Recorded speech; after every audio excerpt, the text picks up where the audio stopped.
안녕하세요. 시인 수필가 하태무의 책 읽어주는 여자 그 25번째 시간입니다. 오늘은 요르단으로 가보겠습니다. 요르단은 북쪽으로 시리아, 북동쪽으로 이라크, 동쪽과 남쪽에 사우디아, 그리고 서쪽으로는 이스라엘과 접해 있습니다. 요르단은 세 곳의 다른 지역으로 나뉘는데 비옥한 요르단 계곡은 국토의 서부를 지나며 동부 고원은 대부분의 도시들이 자리하고 있고 동부 제방은 동쪽으로 시리아, 이라크, 사우디아라비아까지 이어진 사막입니다. 구석기 시대 네안데르탈인들이 요르단의 남부 지역과 아주락 부근에서 사냥을 하며 살다가 점차 정착 생활을 하였습니다.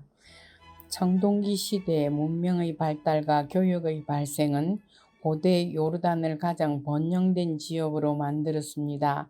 사람들은 한 지역으로부터 다른 곳으로 이주하였는데 일부는 요르단에서 이집트로 이주한 것으로 여겨지며 거기에서 아브라함은 1900 BC경에 가나안 땅에 이주한 것으로 여겨집니다.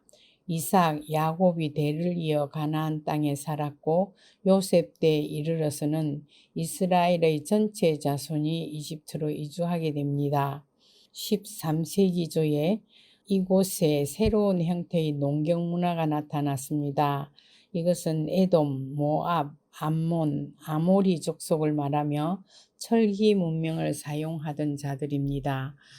이들 족속들이 이스라엘 민족의 출애굽 당시에 요르단에 있던 민족들입니다. 제 이야기는 남해 FM 91.9MHz 앱과 유튜브, 페이스북, 네이버 블로그 소리의 꿈에서 금요일 저녁 8시부터 30분간 진행되는 방송으로 들을 수 있습니다.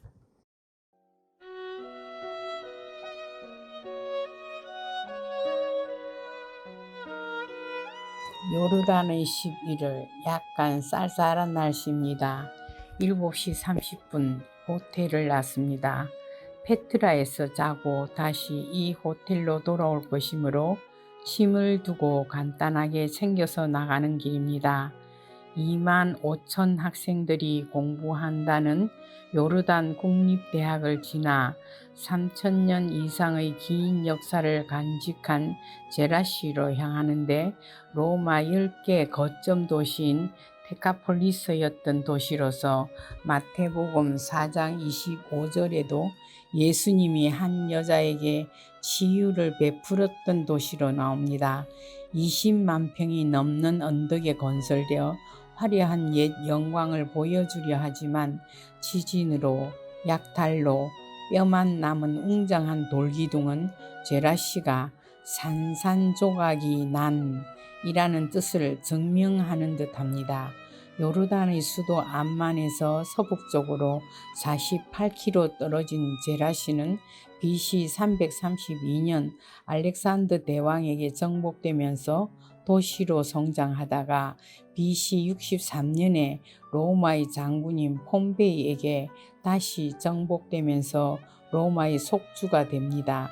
3세기까지 전성기를 누리며 번성하다가 쇠퇴하기 시작하여 AD 5세기 그리스도 비잔틴에 속하게 되었습니다. AD 614년 페르시아에 정복당하고 AD 636년에는 아랍에 정복되면서 인구가 급격히 줄고 쇠퇴했습니다. AD 747년 지진으로 도시가 함몰되면서 잊혀졌다가 19세기부터 시작된 발굴 작업에 의해 다시 주목을 받게 되었습니다. 거대한 열주와 로마 광장, 대형 목욕탕, 완벽한 하수시설 등 로마 도시 흔적을 완벽하게 갖추고 있어 문화유적으로서의 가치가 높습니다. 입구로 들어서면 원형의 광장 가운데 분수대가 놓여 있고 사람들은 이 광장에서 자신의 사상을 펼치며 대화하고 정보를 나누었습니다. 필요한 물건을 사기도 했지요. 남자들이 시장을 보고 남자들이 갑론을박하던 이런 광장이 있어 민주주의가 발전하고 성장했을 겁니다. 그 융성했던 광장의 한바위에 앉아 명상에 잠겨 봅니다. 과연 그들은 무슨 대화를 하며 시간을 보냈을까요? 이 도시의 주신인 아르테미스 신전을 올라봅니다. 각 도시에는 모두 주신이 있었습니다. 암만에는 헤라크리스, 티레에는 멜키스, 비블로스에는 아도니스 등등. 가는 길에 하드리아누스 개선문을 보고 전차 경기장이었던 히포드롬도 봅니다. 레바논의 티레에서 본 규모보다는 10배나 적은 가로 세로 80m, 26m인데 지금은 시장으로 더 많이 쓰였다는데 더러 전차 경기가 열리고 복원된 로마 원형극장에선 여러 가지 공연도 열린다 합니다. 그리스 신화에 나오는 아르테미스는 풍요와 다산 대지의 신입니다. 레토는 제우스와의 관계에서 쌍둥이를 배웠습니다. 해산달이 다 되었는데 헤라의 저주가 무서워 몸을 풀 장소를 아무도 제공해 주지 않았습니다. 겨우 키클라테스 제도의 델로스 섬에서 허락하여 몸을 풀게 되었는데 아폴론과 아르테미스를 낳았습니다. 아르테미스는 대지의 여신, 딸의 여신, 사냥의 여신, 해산하는 여인들의 수호자, 그러나 영원한 자유를 구가하여 제우스에게 결혼하지 않을 것을 요청합니다. 영원한 처녀이면서 다산과 풍요의 여신 아르테미스. 터키의 에페소스에 있는 아르테미스 신전은 고대 7대 불가사의에 속하는 신전이지만 기둥 몇 개만 남았을 뿐이고 이곳 제라스에도 복원했다는데 옛 도시 주신의 신전에 신은 모습도 없고 지성소의 흔적만 남았는데 허물어진 신전 기둥 사이에서 불경스럽게도 남자 둘이 콜라를 팔고 있었습니다. 양쪽에 열주들을 두고 걸으면 꼭 야자수숲을 거닐고 있는 듯합니다. 로마의 직선 도로도 뚫려 있고 그 아래로는 그리스의 도로가 바닥에 놓였고 그 사이로는 완벽한 하수구가 흐르고 있습니다. 이 유적지의 특징은 허물어진 폐허의 터에 옛 모습의 상상도를 그려두었습니다.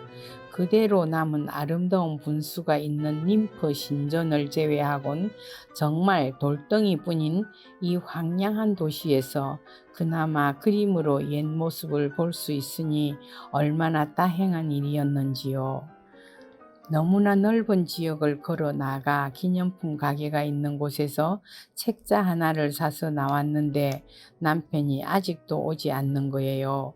늘 이럴 때 찾으러 나가야 하나 말아야 하나 한참 생각하게 되지요.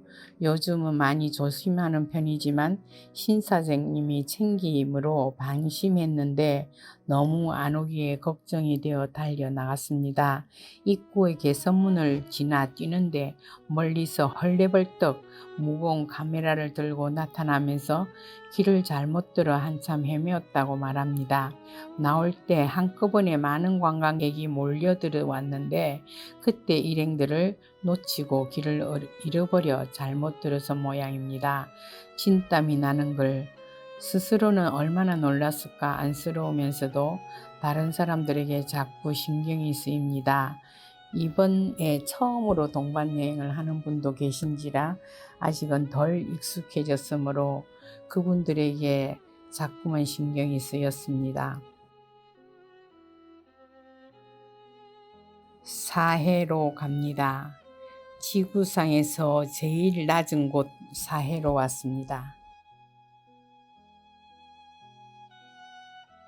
해발 0인 지점에서 깊이 잠수하며 버스는 한참을 달렸는데 이스라엘과 요르단에 걸쳐 있는 아무것도 살 수 없는 바다입니다. 사해는 남북 길이가 75km, 동서폭은 긴 곳이 18km, 둘레가 200km, 넓이가 950제곱킬로미터나 되는 거대한 곳입니다. 사해 북쪽의 최대 수심은 390m이지만 남쪽의 수심은 4 내지 7m 되는 곳입니다. 본래 이곳은 바다가 아니라 육지에 둘러싸인 호수입니다. 그러나 이곳에는 어떤 생물도 존재하지 않기 때문에 죽은 바다, 즉 사해라고 불립니다. 북쪽 요르단 강으로부터 하루 500만 톤 정도의 물을 받아들이는 사해에는 물이 들어오기는 하지만 나가는 곳이 없습니다. 그런데도 사해는 넘치지 않고 일정한 수위를 유지합니다. 그것은 주위의 기온이 연중 40도나 되기 때문에 들어오는 양만큼 물이 증발하기 때문입니다.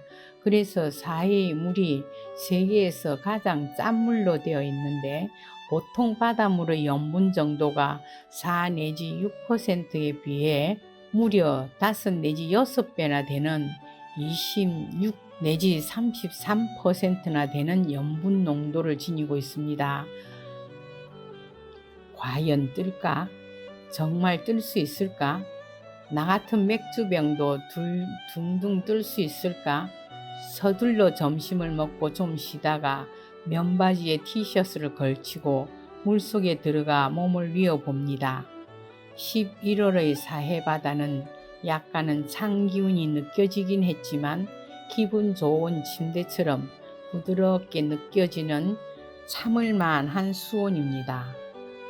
정말 떴습니다. 둥둥 가볍게 떠올라왔습니다. 물에 누워서 신문을 읽고 있는 교과서에 나온 사진은 정말 거짓이 아니었습니다. 한 방울 잘못하여 눈에 들어간 소금물 때문에 눈은 쓰라리고 많이 따갑습니다. 입에 들어간 물은 진저리를 칠 정도로 짜기만 합니다. 바다에 떠서 바라보는 사해의 하늘은 구름 한 점 없이 맑고 싱그럽습니다. 떠내려오다 바닥에 걸려있는 나무 덩굴에 소금이 하얗게 바위처럼 앉았습니다. 그 덩굴에 앉아 바닥에 깔린 질척하고 찐득거리는 검은 진흙을 온몸에 바르고 검둥이처럼 진흙팩을 합니다. 테러 사건의 영향 때문인지 어느 관광지를 가거나 정말 한산합니다. 우리 일행 외에는 단체 관광객은 없는 것 같고 가족 단위이거나 소규모의 친구끼리 온 몇 명의 나그네들이 사해를 즐기고 있었습니다. 덴마크에서 왔다는 한 여인이 옷을 입어서 물에 들어갈 수 없다며 비닐 종이를 한 장 줍니다. 진흙 한 덩이를 떠달라고 부탁하네요. 착착 달라붙은 고운 쪽으로 발밑에서 한 덩이를 떠주면서 마리아 씨와 나도 조금씩 나눠 가졌습니다. 호텔에서 몇 번은 계속해 보려고 마음먹지만 잘 되려는지요. 미끈거리는 물이었지만 너무나 맑아서 예쁜 조약돌이 자그락거리며 보이는 바다. 약 1시간 사해에서 노닥거린 시간은 정말 힘들게 결정한 여행을 잘 왔다는 생각이 저절로 들었습니다. 내 평생 언제 또 사해에 와 보겠습니까? 갈 길이 급하여 아쉽지만 버스에 오릅니다. 출애굽의 귀착지 느보산으로 갔습니다. 이제 모세는 그 수명을 다하고 여호수아에게 이스라엘 백성을 맡기게 됩니다. 민수기의 사건에서 여리고 맞은편 비스가 산 지역에 모세의 기념성당이 우뚝 섰습니다. 교회 앞 공터에서 멀리 사해를 바라보니 뿌옇게 흐른 안개 속에 여리고 지역이 눈에 들어옵니다. 이 교회 마당에 피렌체의 조각가 지오바니 판토니가 만든 야훼의 구리뱀을 상징하는 탑이 섰습니다. 민수기 20장 4절부터 9절까지의 내용을 옮겨봅니다. 구리뱀에 대한 전설입니다. 이스라엘 백성은 에돔 지방을 피해 가려고 홍해 바다 쪽으로 돌아왔다. 백성들은 참지 못하고 하느님과 모세에게 왜 우리를 이집트 땅에서 빼냈습니까? 이 광야에서 죽일 작정입니까? 목도 마르고 배도 고픕니다. 하고 불평을 하자 야훼께서 불뱀을 보내셨는데 많은 이스라엘 백성을 물어 죽였다. 그러자 모세에게 잘못했습니다. 뱀이 물어가게 야훼께 기도해 주십시오. 하고 간청하였다. 불뱀을 만들어 달아놓고 물린 사람은 그것을 쳐다보게 하여라. 야훼께서 기도하는 모세에게 응답하시자 모세는 구리로 뱀을 만들어 기둥에 달아 놓았더니 구리 뱀을 바라본 사람은 뱀에 물렸어도 죽지 않았다. 모세 기념 성당 마당엔 그렇게 이스라엘 백성을 살린 구리뱀이 인류 구원의 십자가와 함께 햇빛을 받아 반짝입니다. 이 산길은 출애굽 시대 사람들이 걸었던 길을 따라 순례하려던 요한 바오로 2세께서 너무나 허약하시어 할 수 없이 닦아둔 편한 길이라는데 그 후로 순례객들이 편히 이용하게 되었다 합니다. 성당 안에서 교황님이 기도하시던 사진이 놓여 있는 곳에 서서 조용히 기도를 했습니다. 출애굽 시대의 갈등과 고통과 기적들을 생각하면서 멀리 계시는 하느님이 아니라 내 마음 안에 살아계시는 하느님을 체험하고 싶었습니다. 너무나 예쁜 지도 마다바의 모자이크. 암만에서 30km 떨어진 곳 AD 565년에 너무나 예쁜 지도가 만들어집니다. 이 지역에 나는 천년 물감의 색을 넣어 만든 모자이크 그림 지도는 1896년에 발견됩니다. 약 30평의 바닥을 채울 수 있는 가로 25m, 세로 35m, 넓이 230만 개의 조각으로 만들어진 모자이크 그림 지도는 그 장소를 특징하는 그림을 넣고 그리스 말로 위치를 읽을 수 있게 만들어진 지도인데 약 3분의 2 정도가 훼손되었습니다. 이 모자이크를 만드는데 한 사람당 1시간에 200개 정도 붙일 수 있다니 한 사람이 꼬박 2, 3년 걸려야 완성할 수 있는 지도입니다. 이 지도가 있는 장소 위에 19세기 그리스 정교회 소속 성조지 교회가 섰습니다. 예루살렘이 세계의 중심지인 이 지도는 비잔틴 시대의 예루살렘 주변을 연구하는데 역사적, 지리학적으로 매우 가치가 있는 작품입니다. 이 지도의 정확성은 1947년 이후 예루살렘 구시가지의 유다인 지역을 발굴할 때 중앙동 남쪽 끝에서 지도의 위치와 똑같은 새 성당이 발굴되면서 더욱 확실하게 입증되었습니다. 이미 해는 지고 교회가 있는 언덕을 걸어 내려오다가 두 부부만 성지순례를 하고 있는 한국인을 만났습니다. 기념품 가게를 기웃거리고 있었습니다. 황혼역의 이국에서 만난 고국 사람의 얼굴이 훨씬 친근하게 다가와서 모두 한마디씩 인사를 했습니다. 언덕 아래에서 기다리는 버스를 타고 페트라 근처 킹스웨이 골든 튤립이라는 호텔에서 요르단 최고 요새 도시 페트라를 보기 위해 자게 됩니다. 계속되는 보름달 여행은 나그네들을 아늑하게 감싸주기도 하고 고국의 가족들 생각에 젖어들게 하기도 합니다. 차창으로 환히 비추이는 달빛은 이국이라서 더더욱 정감이 넘칩니다.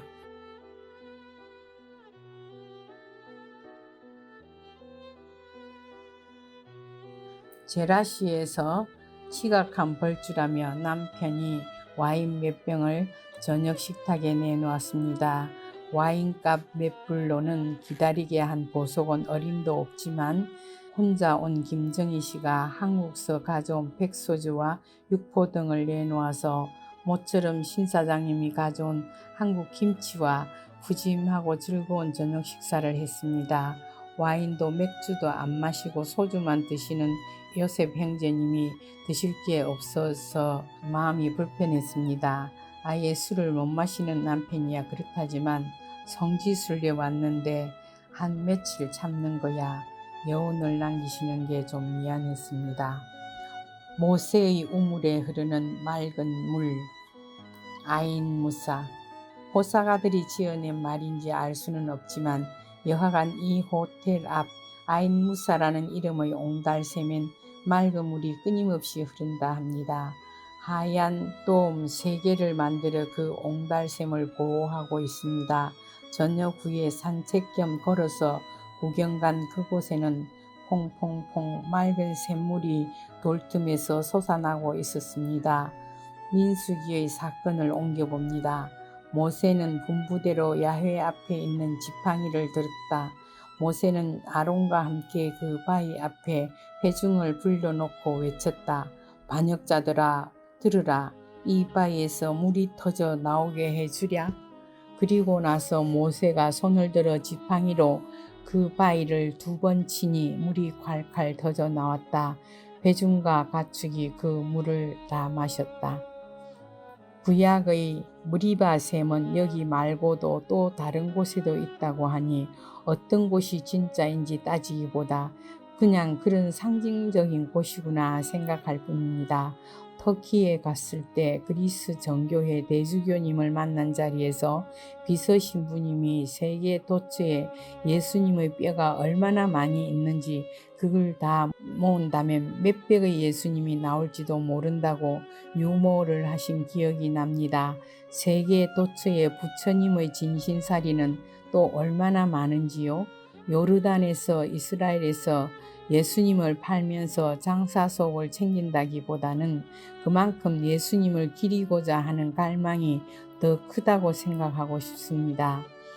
기념품을 파는 곳에서 요르단 고유의 차를 따끈하게 데워서 한 잔씩 타 주었습니다.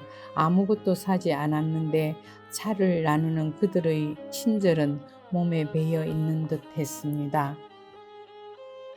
장밋빛 여심의 도시 페트라로 가는 길. 어느 여행지에나 그랬듯이 새벽빛을 받는 페트라를 많이 보고 싶었습니다. 마침 함께 사진을 찍는 김시우님이 손종희 씨와 절충을 하여 현지 택시를 아침 6시까지 호텔로 오게 만들어 두었습니다. 꼼꼼한 손정희 씨는 입장료랑 혹시나 현지 돈이 필요할지 모른다며 얼마간의 현지 돈이랑 바가지를 쓴다고 택시비도 미리 정하여 지불해 버렸다고 합니다. 그녀의 프로 정신에 다시 한번 감탄합니다. 동트는 아침빛을 보고 싶어 이과수 폭포에서도 빅토리아 폭포에서도 가우디의 구엘 공원에서도 아침엔 늘 함께 갔었지만 이번에는 가이드와 보충 설명을 들어야 하는데 이곳은 너무 방대한 지역이라 일행들을 만나기가 그리 쉽지 않을 거라는 우려의 목소리 때문에 함께 가기를 포기합니다.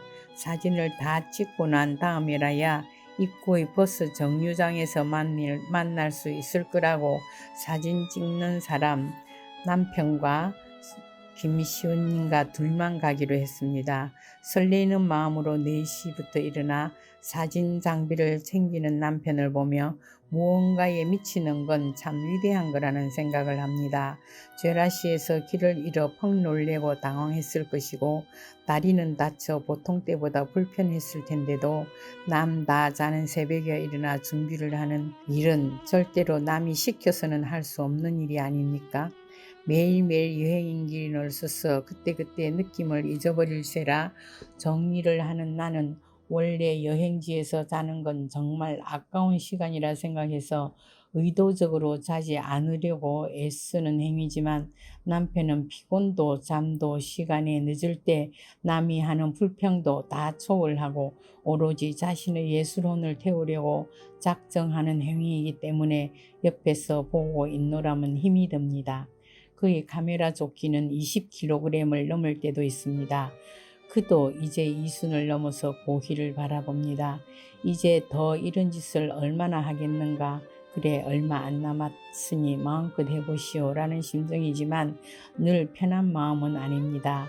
막연히 그의 작업을 보고 있다가 식당에 내려가서 뜨거운 물을 얻어 컵 라면이라도 데워줄까 했는데 6시 30분이 되었어야 시스템이 돌아간다기에 방으로 와서 뜨거운 물에 햇반을 데우고 멸치와 김, 고추장을 곁들여 요기를 해서 보냅니다.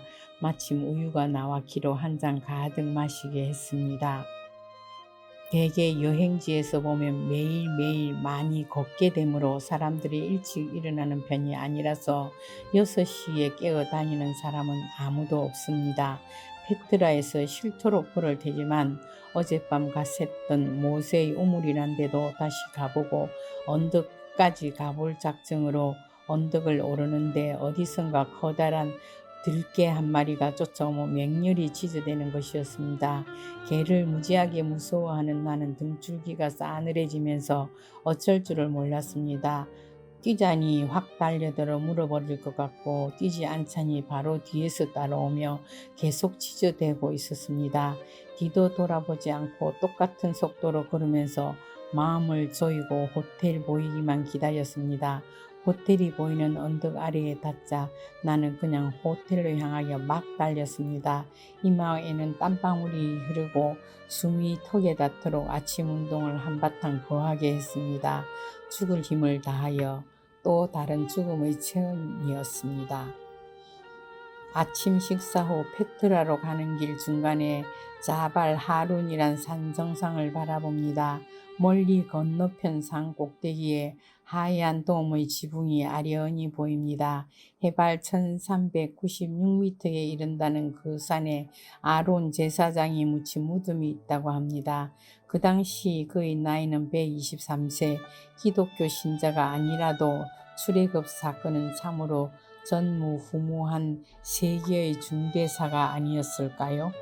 이 광야들을 지나면서 그 사건이 얼마나 엄청난 사건이었는지를 새삼 느끼게 됩니다. 산자락에 흩어진 어지러운 옛날 흔적들의 돌덩이들.